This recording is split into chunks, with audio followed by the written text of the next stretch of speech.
నమస్తే మిత్రులారా, నేను మీ శ్రీనివాస్ చౌహాన్ అడ్వకేట్. మిత్రులారా, జనరల్ పవర్ ఆఫ్ అటార్నీ సాధారణంగా షార్ట్ టర్మ్లో జీపీఏ అని పిలుస్తుంటాము. జీపీఏ అంటే ఏంటి?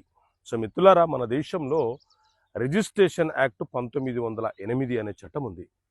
ఇందులోని సెక్షన్ 33 ఏం చెప్తుంది అని అంటే, ఎవరైనా ఒక వ్యక్తి సుదూర ప్రాంతాల్లో ఉన్న సందర్భంలో కావచ్చు, లేకపోతే అనారోగ్యం పాలైపోయి ఆసుపత్రిలో ఉన్న సందర్భంలో కావచ్చు, తనకు తానుగా తన పనులను బాధ్యతలను నిర్వర్తించుకోలేని సందర్భంలో తన తరపున ఎవరైనా ఒక వ్యక్తి ఆ బాధ్యతలను నిర్వర్తించమని రాసిచ్చే పత్రాన్నే general power of attorney GPA అని పిలుస్తూ ఉంటాము.